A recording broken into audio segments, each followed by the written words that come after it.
Hello everyone. Welcome to this first session this morning from the Smart Cities Expo Barcelona.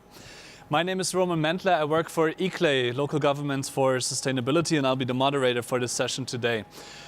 I just came here from Bonn, where many of you may know is the United Nations Climate Conference, COP23. Can I get a quick hand sign from how many of you have been in Bonn this year and just came here now? Is there anyone in the room who was there as well? Okay, one person. All right. So let me tell you a little bit about the session, and I wanted to start with saying that in Bonn this year we've had a couple of really interesting new initiatives that were launched to cut down carbon emissions. Bloomberg, with Bloomberg Philanthropies, pledged 50 million euros for supporting initiatives that get out of coal. Getting out of coal is one very big message this year. It's very important to do that to cut down carbon emissions. And also, of course, cities are at the forefront of fighting climate change, and we were very happy that this year we had a very significant number of local leaders at the Climate Summit for local leaders as well.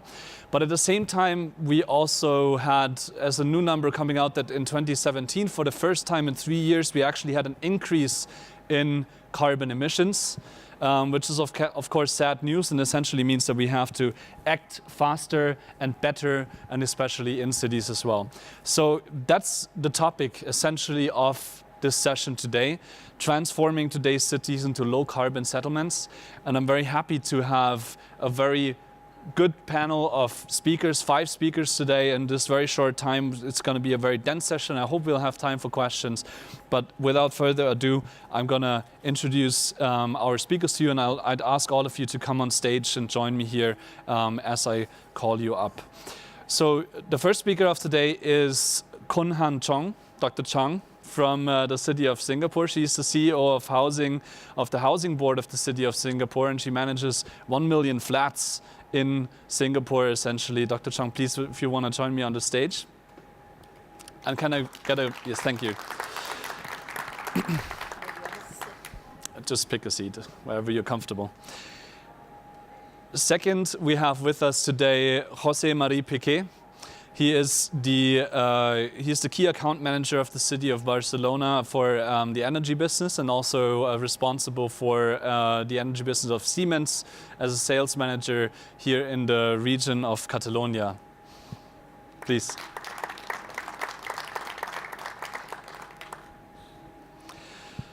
We have with us Christophe Ferrari. He is the president of the metropolitan region de Grenoble in France. And he will tell us a lot about how his region, one of the 14 metropolitan regions of France, is working with innovations and a citizen-led approach, and how these two go together. If you want to join me on the stage as well. Further, we have Oliver Julie, also from Siemens. But Oliver is the founding manager of a very famous smart city example in the city of Vienna, the Aspen smart city. And he led the research, or leads the research project there for smart city research. Oliver, if you want to join me on stage as well. And then we have with us somebody from the smart lighting sector, from Serdar. This is Nicolas Keutgen, who is the innovation lead. He works on R&D, product design and marketing for anything around smart lighting. If you want to join me on stage as well. Thank you. Okay, so we'll jump right into presentations. I'm seeing that I'm already the first one to go over time. I'm hoping that we can keep that, we can improve that rate a little bit better. And Koon, if you want to join me for your presentation, we'll jump right into that.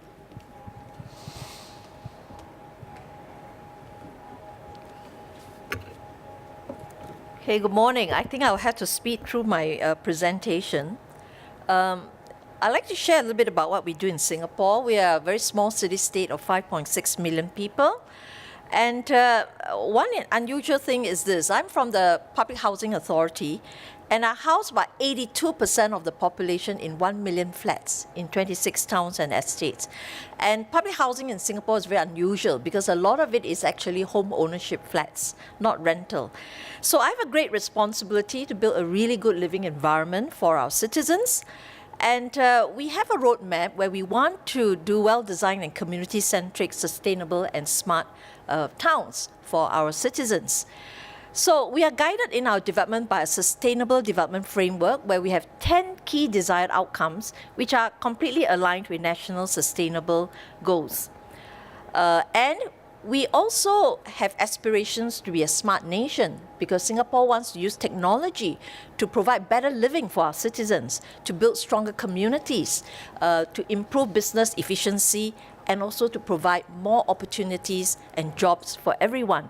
And there are 5 areas, which is on the slide, I won't read it out, in which we are going to focus on in terms of our smart applications. And I am in charge of the Smart Urban Habitat, which to a certain extent cuts across all these 5 domains of transport, home and environment, productivity, health and aging, and public sector services.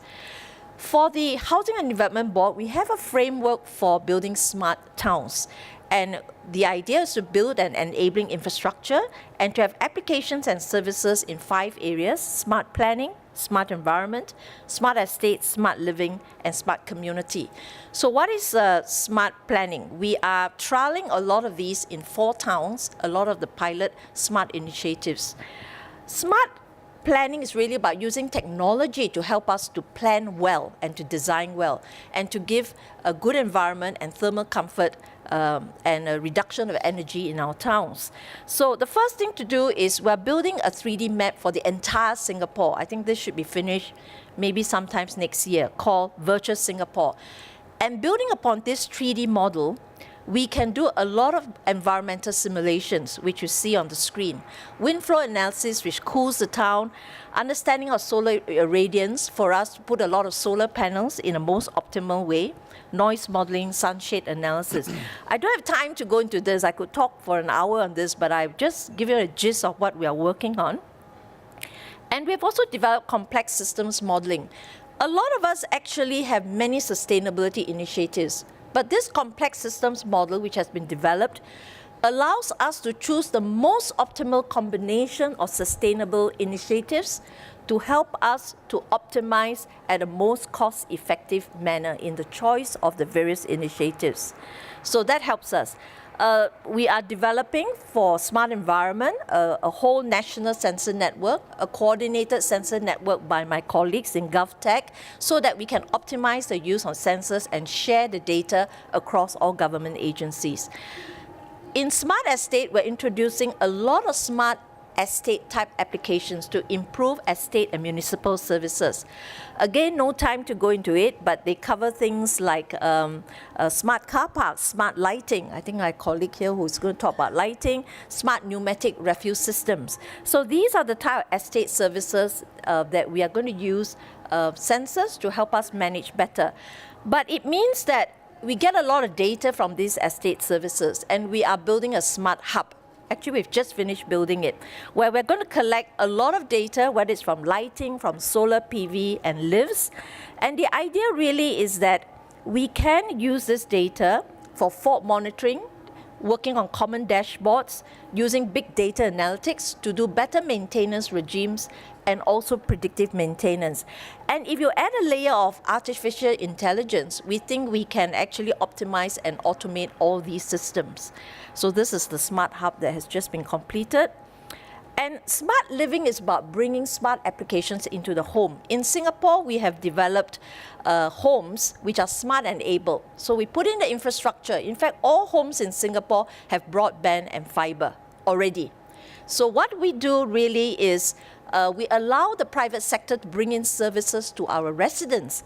So you could introduce things like telehealth, smart elderly monitoring, utilities management systems into the home. So people just need to subscribe to it, and we encourage companies to bring in these services to our residents. And finally, about smart community. What is smart community? really what we're doing for SMART is not about the technology, but to enable lives to be better, the citizens' lives. And we're working on a research project called enhancing the kampong. Kampong means village in Malay, all right, spirit.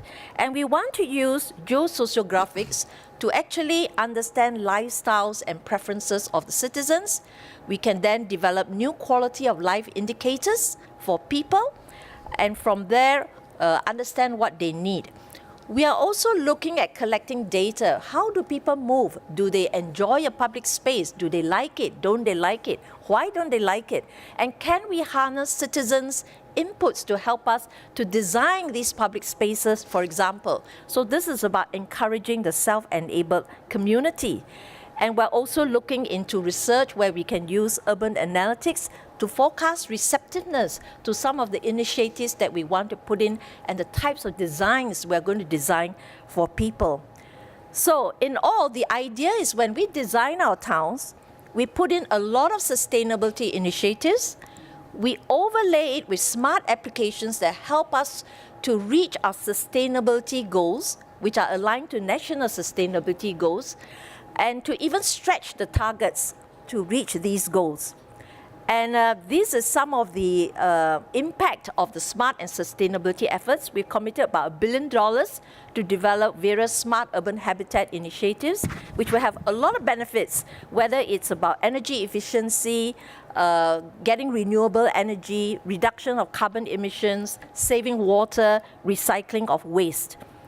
And we are trialing a lot of these initiatives now in 4 towns, and eventually we will roll it out and scale up to the rest of Singapore, so that, well, our efforts in our living laboratories will pave the way to make every HDB town smart and sustainable.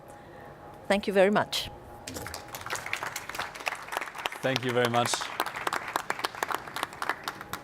Excellent presentation. We even have some time left, I think. Oh no, we're over time, but it's fine. The next one is José María Pique. He's going to tell us a little bit more about Barcelona and Siemens. Okay. Good morning to everybody. First of all, let me talk a little about emissions, because when we talk about emissions, we have to differentiate 3 different ones. The first one, very known, is the CO2 emission.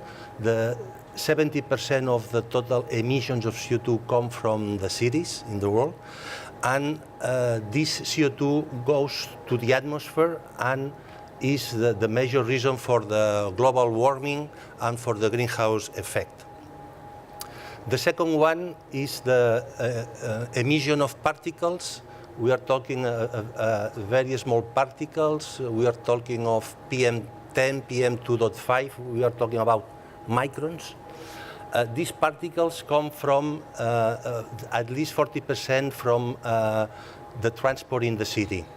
These particles has an immediate effect in the population, because when the citizen breathe, these particles in suspension on the streets goes directly to the lungs, and this can affect and very much to the health of the people. The third one emission to consider is the emissions of nitrogen oxides, that also in average 40% are coming from the road transport. These nitrogen oxides goes to the atmosphere, and this is the major reason for the acid rain. Yeah? Well, our proposal for the cities is that the smart infrastructure determines the city competitiveness. Yeah? And what is important is an holistic approach to solve the problem, like Dr. Cheong has explained it in the city of Singapore. Yeah? It's necessary to coupling the sectors of the municipalities to avoid to work in silos, and to go to the problem together. And we say in Spanish, we have a sentence that in many cases the trees doesn't allow you to see the forest. And what is important is to solve the complete problem of the forest. If each department of the city try to solve his problem, it's very difficult to solve the total problem. Okay. With the sector coupling and the integration of the mobility, it allows to the city to have a more efficient transport and of people and goods, to reliable and efficient supply of energy, allows to the low emissions, also to improve the waste treatment and the water, and to improve also the water usage. The result of all of that is to improve the comfort, the quality of life and the security of the citizens and the city. To achieve all of that is necessary to invest in technology, to invest in financing, to invest in planning and benchmarking with other cities, and also to take advantage of the digitalization. Later I will talk about digitalization. The emission reduction by sector coupling, our proposal is to use the clean electricity as a driver. With that is necessary a transformation on these three fields. In case of fossil energy, we have to change from fossil energy to a mix of distributed energy based in renewables and also mixing with combined cycles power plants to warrant the 24 hours supply energy. In case of the conventional thermal, we have to change to sustainable thermal. It means that to change from energy sources in processes for heating and cooling spaces based in fossil, change to electrical engines, like in industry, the cogeneration, when you can generate heat and also electricity. To use centralized cooling and heating systems in the cities, to use the heat pumps at home, etc. And last but not least, to change from the conventional mobility to the sustainable mobility. It means to change the vehicles based and propelled by fossil sources like diesel, fuel, heavy crudes into hybrid and pure electrical drives. And this means the introduction of the electric cars, the integration of the electric buses in the public transport network, and also important to electrify the harbors. It's important currently when a ship stops in the harbor to charge again the batteries is firing fossil fuel and diesel in the motor, and this means a lot of pollution in the very concentrated area of the harbor. Our proposal is to charge from the shore electrically these batteries. Next is the municipality as a driver for the low emission city. This means to integrate areas of cooperation evolved. The city has the money to invest in the public infrastructures, and has, very important, the capacity to fix rules and to fix new regulations. And also, coming back to the digitalization, the city has to take advantage of the Internet of Things, and with that the city can influence and can promote in the partners like the utility sector on the grid operators to change and to the new technologies to warrant the supply in the critical infrastructures and the developing of the smart grids. In case of sustainable thermal, also the city can influence in the housing companies, introducing smart buildings, smart city districts, also to install urban production. This is very important to create new jobs in the cities.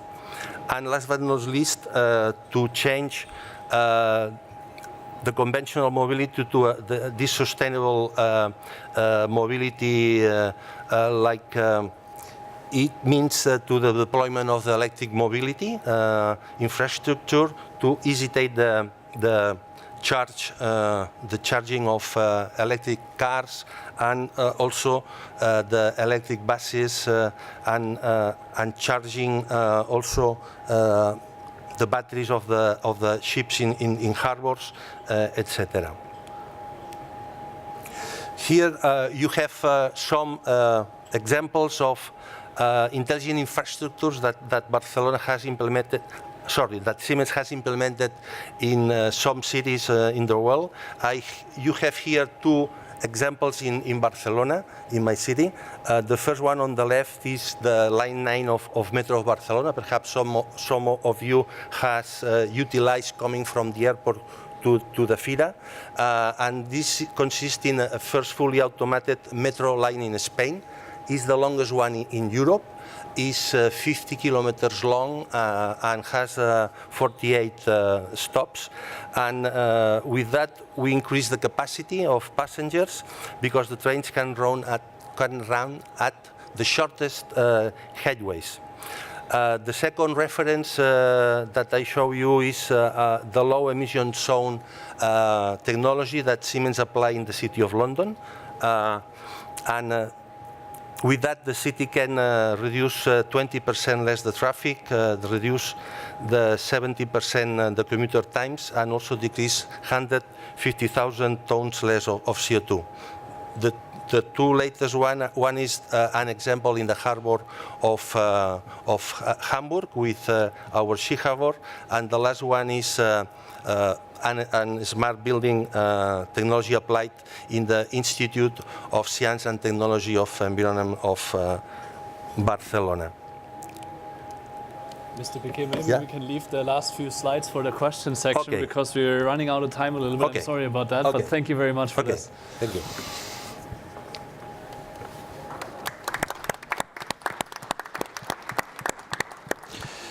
All right, now we're moving to the metropole region of Grenoble with Christophe Ferrari. Christophe, please. Do you have to? Right.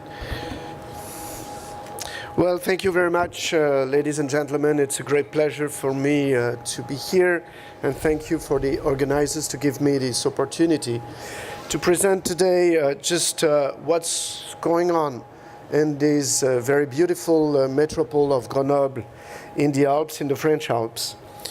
Well, just a few minutes to show you where Grenoble is. I know everyone in this room knows exactly where Grenoble is, because Grenoble is the capital of the French Alps. So everybody knows where Grenoble is.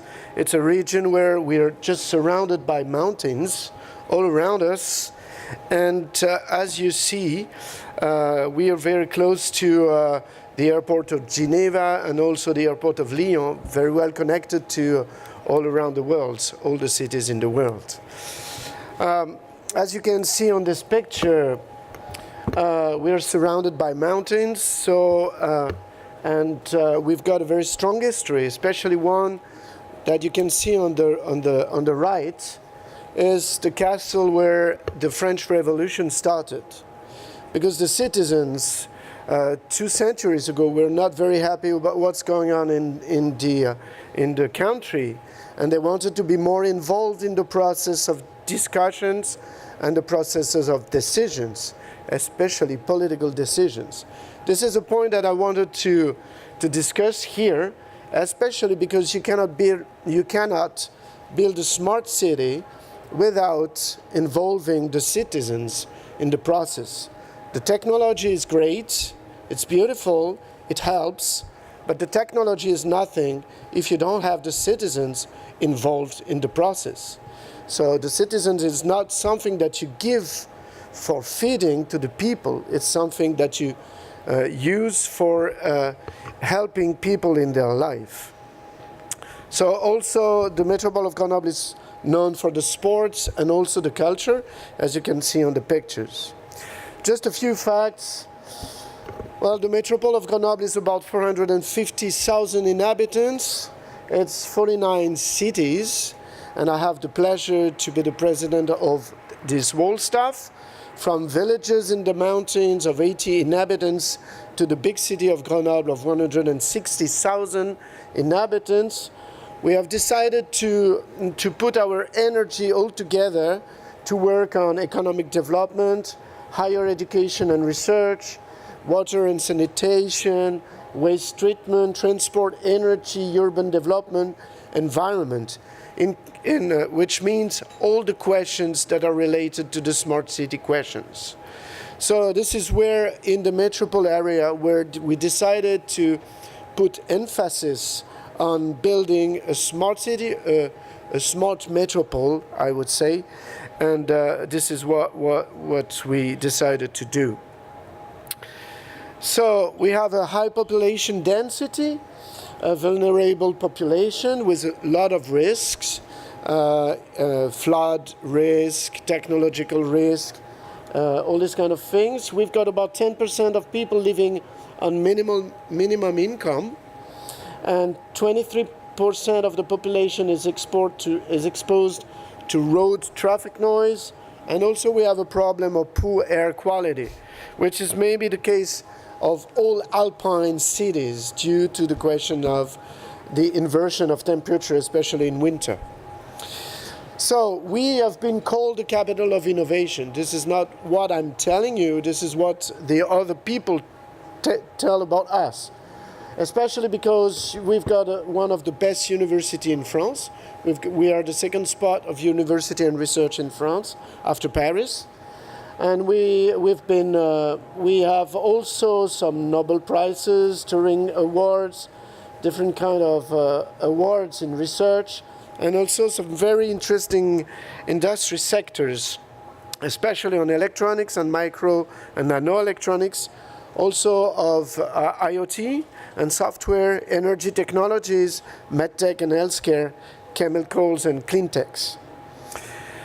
But so this is a place where innovative solutions are created, especially when you see we've got two very big European clusters, especially Tenerdis and Minalogic for energy and software, which helps a lot us to build some very innovative projects and collaborative projects with all the startups and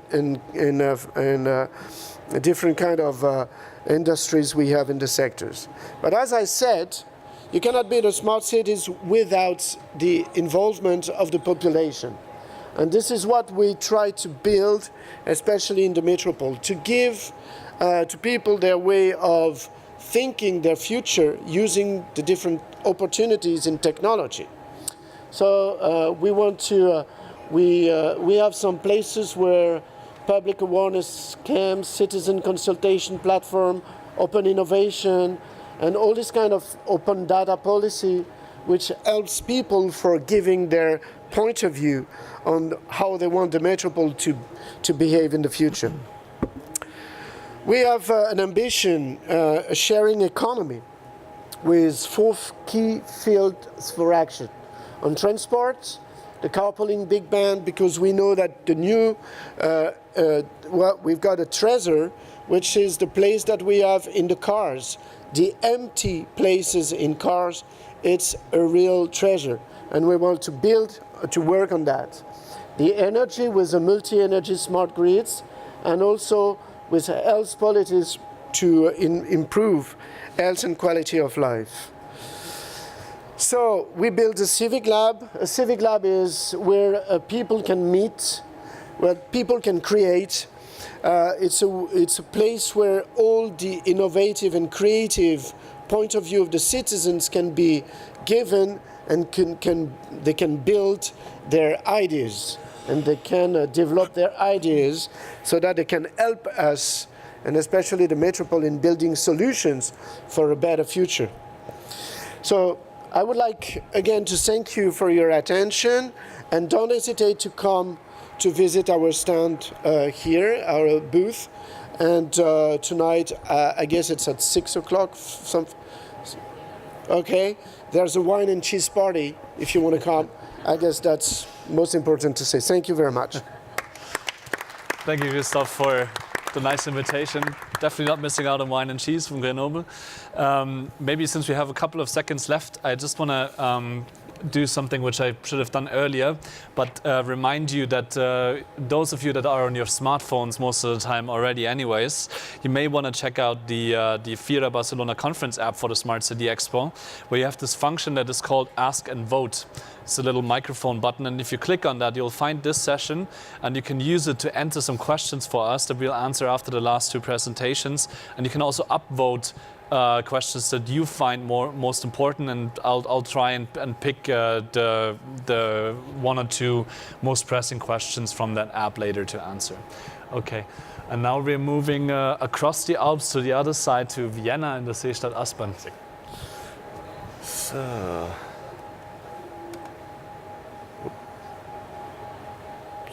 going back one. So I skipped the first slide. So I will start my presentation. I will give you a short overview about Aspen Smart City Research. It's a research project between Siemens and the city of Vienna. And what you see here on the first slide is the shareholder structure of the company itself. The idea came up in 2010 when we talked the first time, Siemens, the first time with the city of Vienna regarding a project in Seestadt Aspen. This is a city district in the south. It's the former airport, and there was a master planning competition in 2006, and it was won in 2008 by Scandinavian Bureau. An office winning this project, and the construction of Seestadt Aspen started around in 2012. The idea behind Aspen Smart City Research was now that Siemens Corporate Technology, which is the research department of Siemens, was looking at that time for a city district working together on a research program with a topic of energy efficiency research. So it was important for us to have a city which was willing to go into this project, and we were looking around the whole world for a city working together with us, and Vienna was the city which has the best opportunities to do this project. Wien Energie, who is the energy providing company in Vienna, and Wiener Netze, who is the network distribution operator in Vienna, are the two partners, the large partners in this project, bringing in the energy topics. And we have also two small partners within the company, the business agency of the city of Vienna and Wien 3420, Aspen Development AG, who is the company who is responsible for finding investors and real estate developers. So the idea behind was to found a company with a research program I already mentioned, and to be able to bring this research program to life, we need an appropriate infrastructure to test our program, and the infrastructure is one of the most important things for bringing this project to life.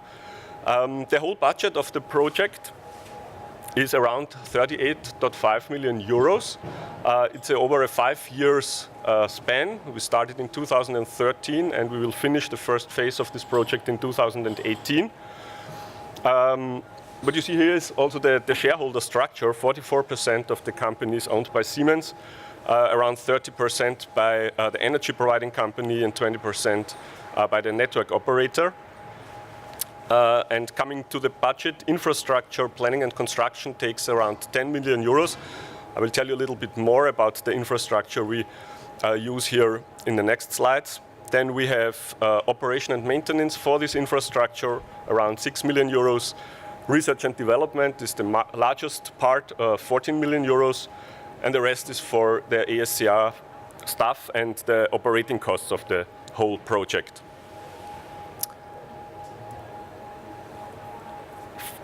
To do the research project itself, I already mentioned we need test beds.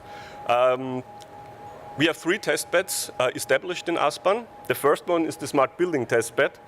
What you see here on the map is the south-west part of Aspen. We have 3 construction sites involved in this project. The first one is the construction site D5B. It's a student's home of residence.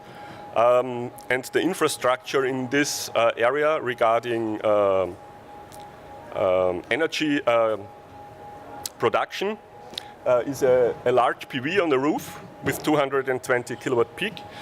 We have electrical storage in this building. We have hot water storage with heating elements, and we have the complete smart building management system in this construction site. The second one is a residential building with 213 flats.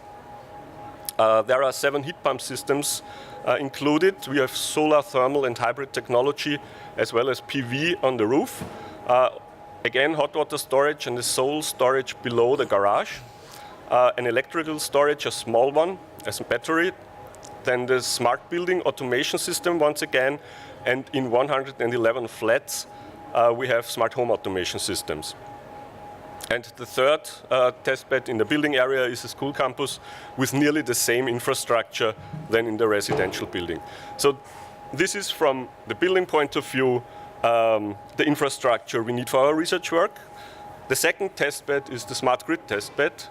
In the whole area in the south of Seestadt Aspen is built as a smart grid with 12 prototypes of smart network stations with 24 transformers of different types.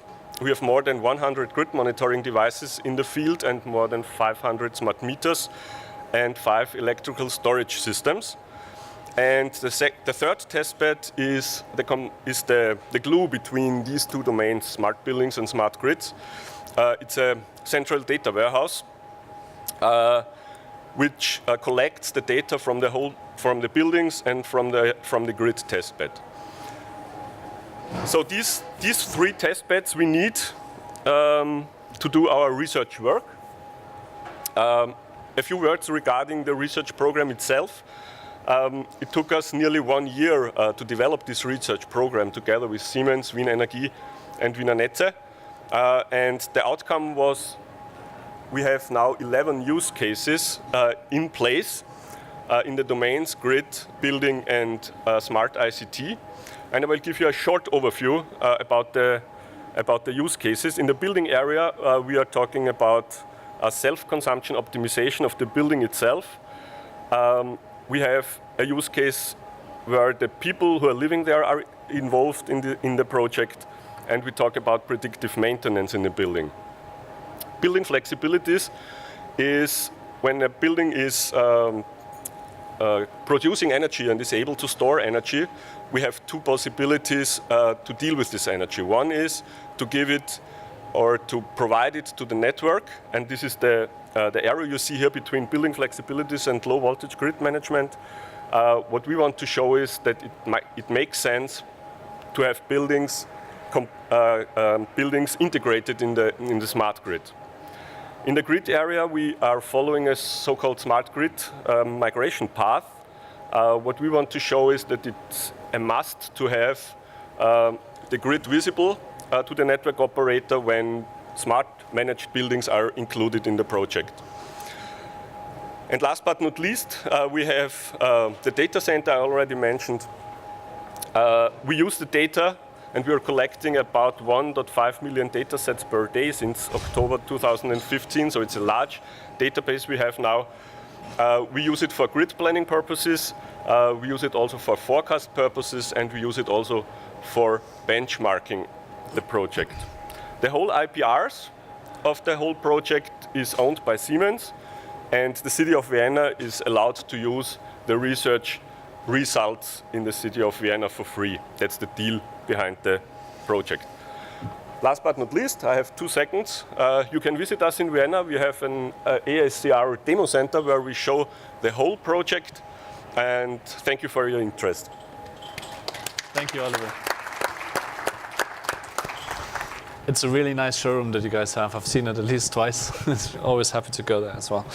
So now we have with us Oliver Julie, and we move into the realm of smart lighting specifically. I'm sorry. Excuse me, Nicola. Sorry about that. Good morning. So, lighting is today for municipalities one of the important energy budgets that they have, and I would like to argue today that not only we can reduce obviously the footprint, the carbon footprint and the energy consumption, but also actually there lies a big potential into, I would say, street lighting. Very quickly, for those who don't know Serdar, and I'm the Chief Innovation Officer, it's a company that is world leader in outdoor lighting all over the world. And the company started in the 1900s. And what is interesting is that in the 1900s, electricity was probably what internet is today. And we were probably one of these startups working, I would say, on one particular field of electricity. Fast forward one century later, we have been investing in the last years a lot, I would say, in smart or intelligent, I would say, technologies. And I think recently we won an award in London for the smart cities. So, number one, how can we reduce energy consumption in our cities? The first thing is, and it will be known for most of you, is to change the existing infrastructure of lighting towards LED lighting, and that reduces, and depends on the cases, to 50 to more % of energy consumption. And this is a step that many cities have already started now in the last years. And actually, a lot of smart city programs have as a number one, I would say, initiative this renovation towards LED lighting. But we can go one step further, and we have started to do that, and many cities have done that a couple of years ago, by integrating, I would say, also controls, where actually you could dim further the lighting towards the needs that you have in the cities. And this can add, I would say, some percentage. Here we speak about 85% energy savings in total. Well, actually, the next step was for us to think, okay, once we have, I would say, a controlled system into the lighting, how can we eventually pilot it from away? Yes, we can, and gateway without a gateway, which allows us also to interact with other systems or other sensors. And this gave us actually the idea to say, well, maybe street lighting has a place in smart city and has a role to play in smart cities. And so, thinking a bit about it, we found that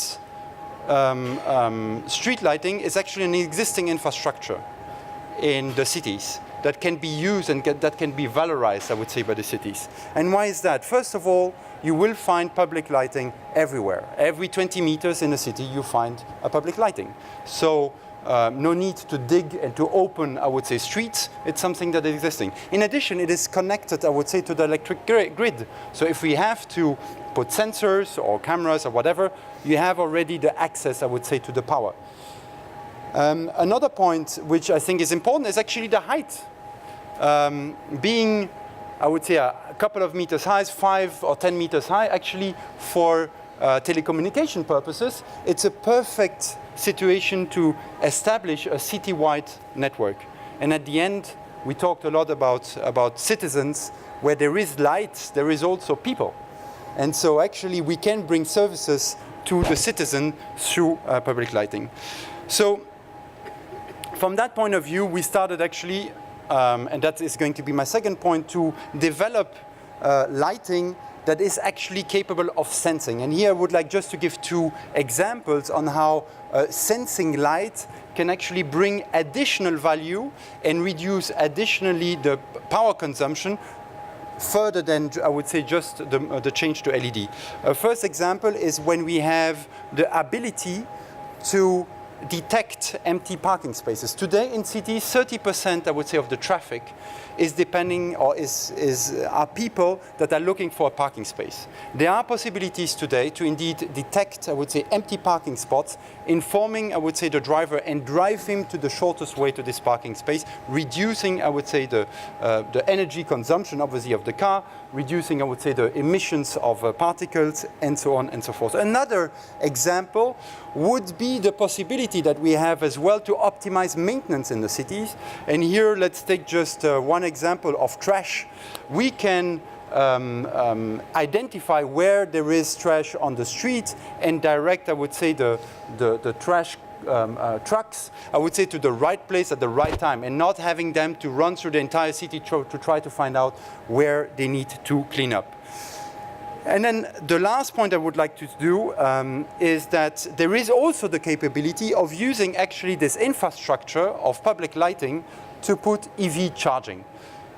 And I think electrical cars are something that is existing already today, something which is starting really to develop very strongly, and a lot of headaches coming with this new technology is to say, well, where is going to be the infrastructure to charge these cars?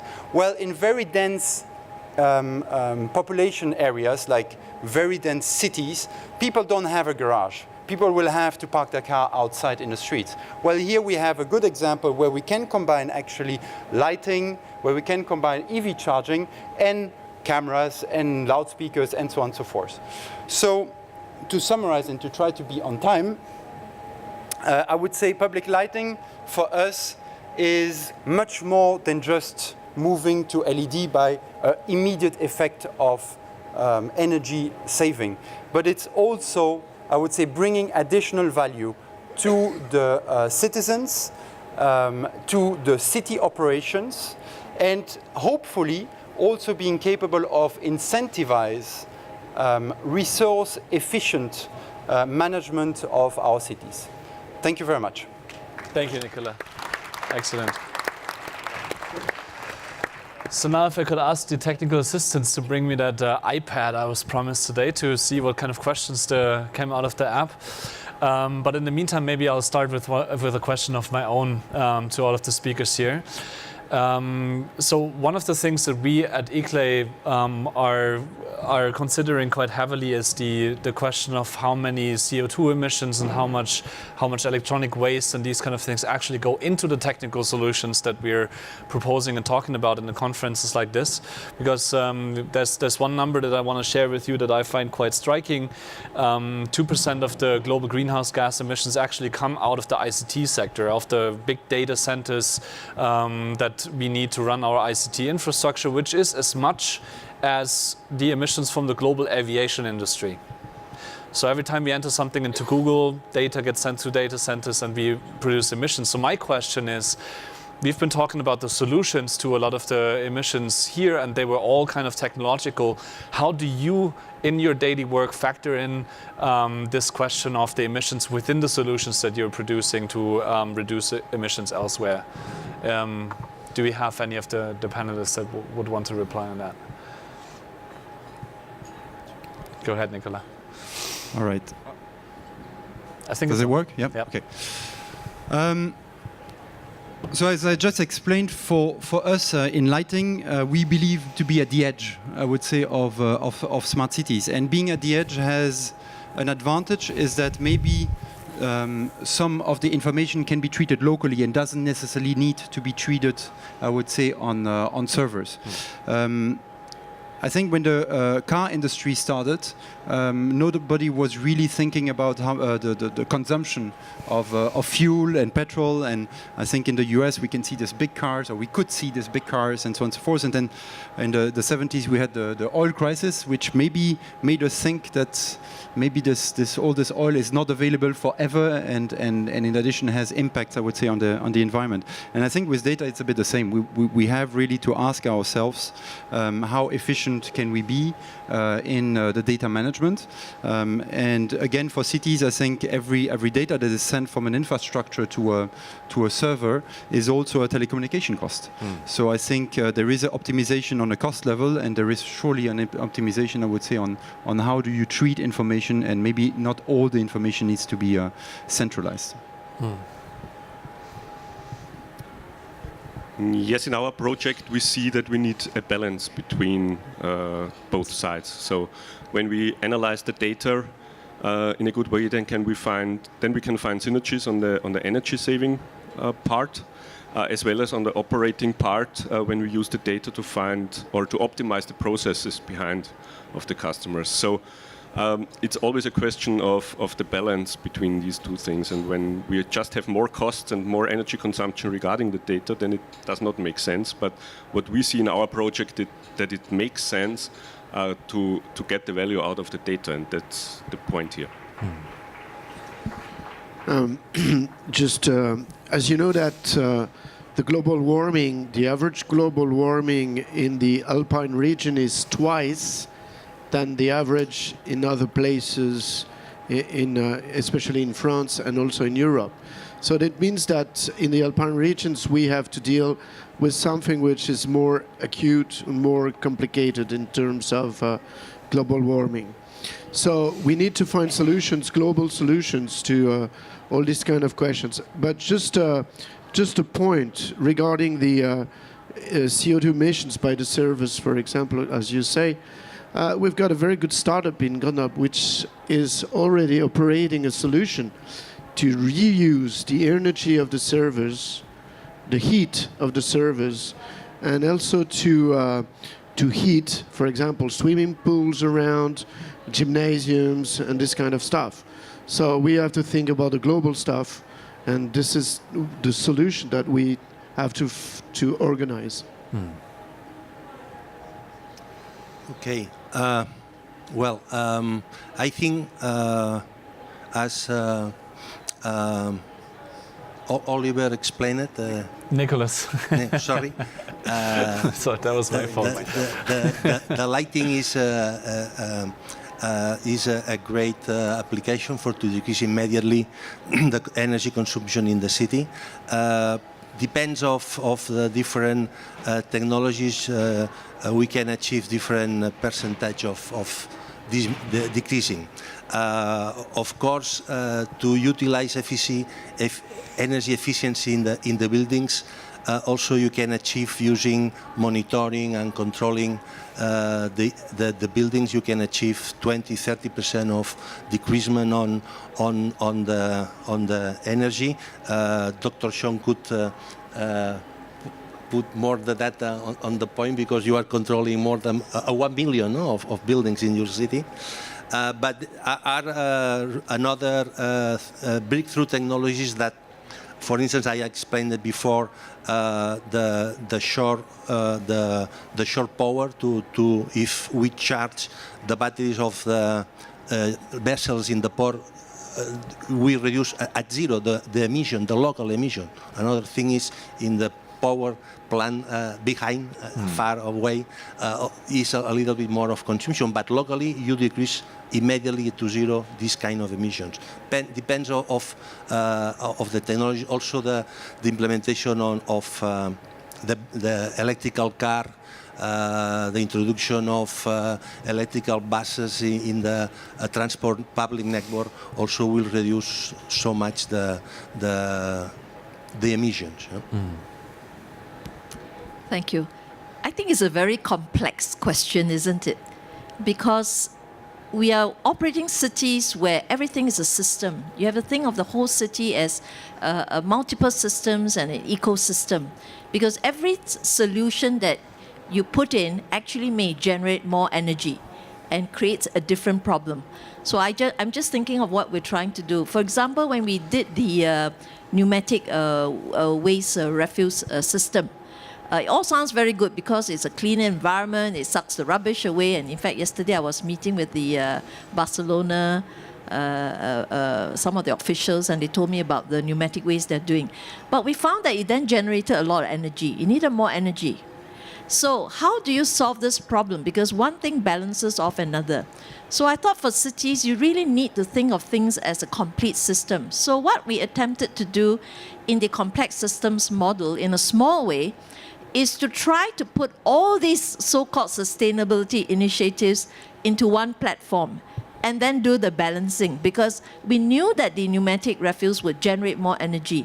But at the same time, we then introduced a lot of solar panels for renewable energy, and that helped to offset the energy that's generated from something else. Because pneumatic refuse generates energy, but then you have less trucks running around, the rubbish trucks, and therefore you have less emissions, carbon emissions. So the science behind this is actually very complex. And we really need to think of it as a systems approach. Another example in Singapore is, while Singapore, you might heard of the Singapore water story, whereby we are a city-state, we don't have mountains, beautiful Alps with, you know, beautiful spring water coming down to Singapore. Everything we do is captured from the sky, and we recycle everything. Now, whilst we can close the water loop and recycle everything, it needs a lot of energy, because we have to use membrane technology in order to clean the water. So now we are putting out a challenge to everybody all over the world and say, can I halve the energy cost in recycling this water? So we don't have quite all the answers, but we know that it's a really fine balancing act. And in every initiative that you do, we really have to drive down the carbon emission. We have to drive down the use of the energy and make it more efficient. So I mean, that's the general comment I have. Thank you very much. We're unfortunately all out of time already, so we barely got through any of the questions. There was an audience question that I would like to suggest we'll take to discussions outside, because you will meet all of these guys here at the Smart City Expo, and hopefully you'll use your chance to talk to them in person. That goes kind of in line with that, and I'm going to try and wrap that up into the session wrap up overall. So we've been talking about a lot of different sectors, solutions to how can you drive down carbon emissions. So very much from the technological side, of course, because we are at the Smart Cities Expo in Barcelona, and that is a bit of the focus here. But we've also heard that we have to be careful with how much data we are actually producing, what we really need. In German, we have a term called Datensparsamkeit, which means basically sparingly creating data sets rather than going for as much data as possible. And I think that was a little bit what you were talking about as well. We've also heard that a lot of the technologies and approaches that we have, they can offset enough carbon that they lead to a net reduction. And I think this was also the main message from this session. But then, of course, it is a highly complex task, especially from the city's perspective, to offset these kind of things. And maybe this requires us to break up a little bit the narrow view that we sometimes have on our technological solutions, compare them with other methods of reducing carbon emissions as well, and then be honest about, is this really helping me in my city on an overall scale to reduce carbon emissions and transform to a low carbon settlement? And that was one of the questions from the audience as well. I hope you take this with you and discuss it in the other sessions that you will be attending at the Congress as well. Thank you very much. Big round of applause for our speakers. Thank you all for being here, and enjoy the rest of the Congress. Thank you.